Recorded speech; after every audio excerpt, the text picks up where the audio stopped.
মাজত উপস্থিত প্ৰধান সচিব মুকেশ সাহু ডাঙৰীয়া আৰু আমাৰ মাজত উপস্থিত বিভাগীয় বিষয়াসকল জিলা আয়ুক্ত ডাঙৰীয়া ঋতুপৰ্ণ বৰুৱা ডাঙৰীয়া আৰু বিভিন্ন স্বায়ত্তশাসিত পৰিষদৰ মুখ্য কাৰ্যবাহী সদস্যসকল উপস্থিত সুধীবৃন্দ আই মাতৃসকল যুৱক যুৱতী বন্ধু বান্ধৱীসকল আজি আমি ইয়াতে এটা বিশেষ উদ্দেশ্যত গোট খাইছো মোৰ মনত আছে 2024 চনৰ 15 নৱেম্বৰ তাৰিখে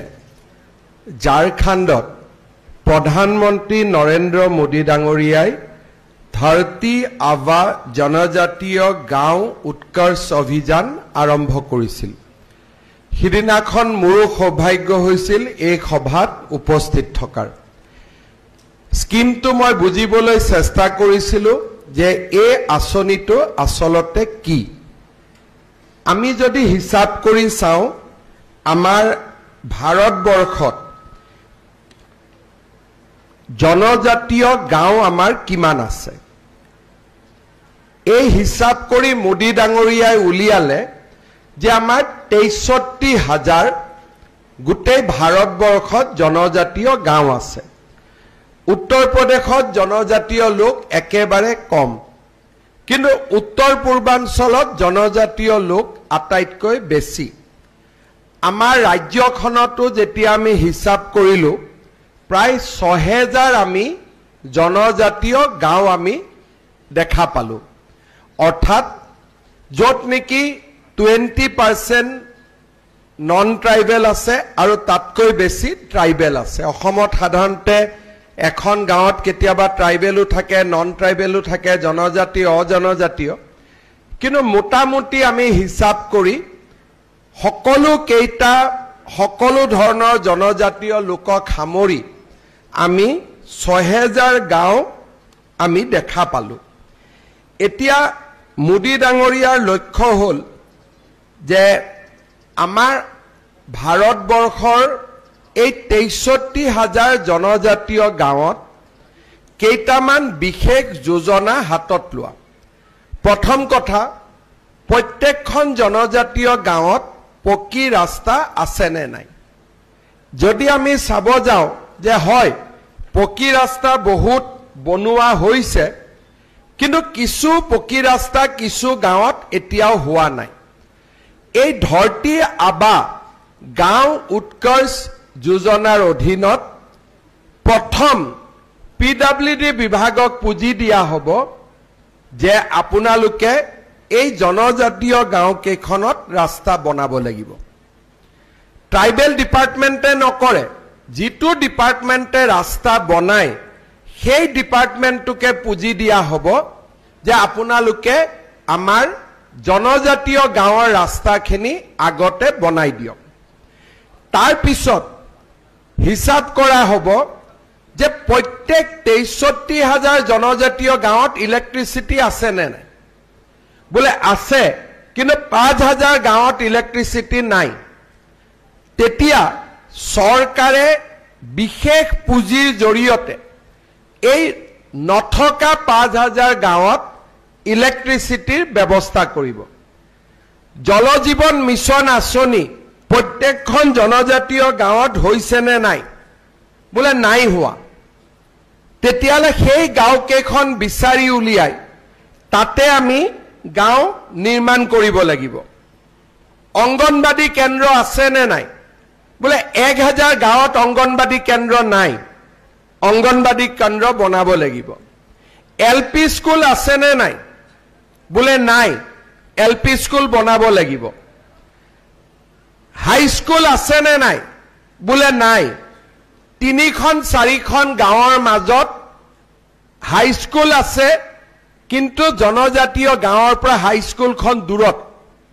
তাত হোষ্টেল বনাব লাগিব অকল জনজাতীয় ল'ৰা ছোৱালী যাতে সেই হোষ্টেলত থাকিব পাৰে তাৰ পিছত ইয়াত আহিব যে প্ৰত্যেকখন ট্ৰাইবেল গাঁৱত বা জনজাতীয় গাঁৱত ফোনৰ লাইন গৈছে নে নাই মোবাইল ফোন পায় নে নাপায় বোলে সকলোতে পায়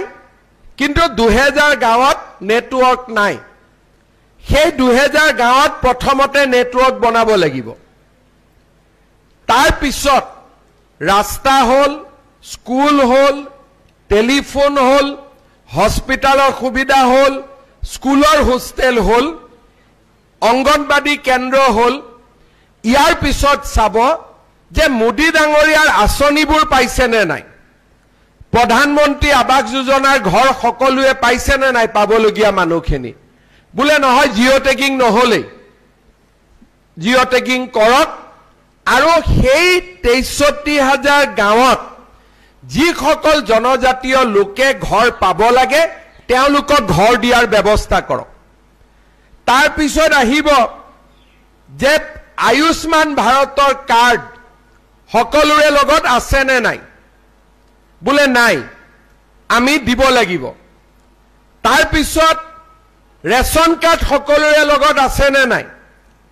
বুলে ৰেশন কাৰ্ড নাই ৰেশন কাৰ্ড নাই কাৰণে চাউল পোৱা নাই আমি ৰেশন কাৰ্ড দিব লাগিব ঠিক এই ধৰণে Aadhaar card ration card Ayushman Bharat card জাতিগত প্ৰমাণপত্ৰ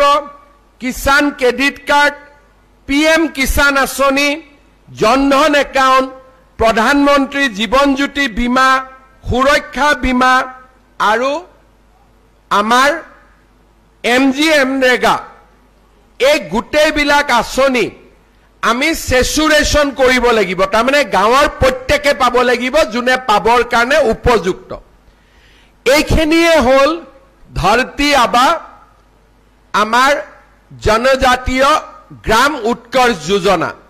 তাৰমানে জনজাতীয় গাঁৱত সামাজিক কামো কৰিব লাগিব আৰু ব্যক্তিগত কামখিনিও কৰি দিব লাগিব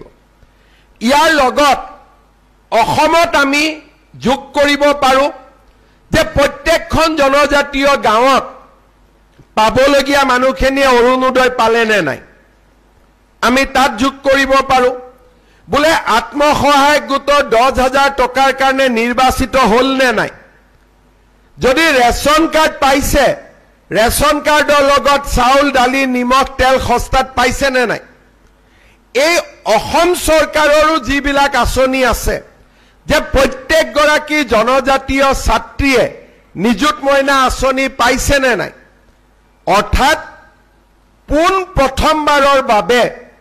জনজাতীয় লোকসকলৰ আঁচনিৰ পৰা যাতে তেওঁলোক বাদ পৰি নাযায় সকলো ডিপাৰ্টমেণ্টে এই গাঁওকেইখনৰ উন্নয়নৰ বাবে জপিয়াই পৰিব আৰু এইটোৱে হৈছে বিৰছা মুণ্ডাৰ নামত প্ৰধানমন্ত্ৰী ডাঙৰীয়াই উৎসৰ্গা কৰা ধৰতি আবা জনজাতীয় গ্ৰাম উৎকৰ্ষ যোজনা আৰু তাৰ বিষয়ে আলোচনা কৰিবলৈ আজি আমি ইয়াত সমবেত হৈছো যেতিয়া কংগ্ৰেছ চৰকাৰ আছিলে প্ৰধানমন্ত্ৰী মনমোহন সিঙৰ দিনত এটা আয়োগ গঠন হৈছিল সেই আয়োগটোৰ নাম আছিল সচ্চাৰ আয়োগ দিল্লী উচ্চ ন্যায়ালয়ৰ এজন ৰিটায়াৰ্ড জাজে এই আয়োগটো নিৰ্মাণ কৰিছিল মনমোহন সিং আৰু কংগ্ৰেছ চৰকাৰৰ ওচৰত এই আয়োগৰ প্ৰতিবেদন দাখিল হৈছিল তেতিয়া কংগ্ৰেছ চৰকাৰে এটা কথা কৈছিল যে ভাৰতৰ সম্পদৰ ওপৰত প্ৰথম অধিকাৰ সংখ্যালঘু ৰাইজৰ আছে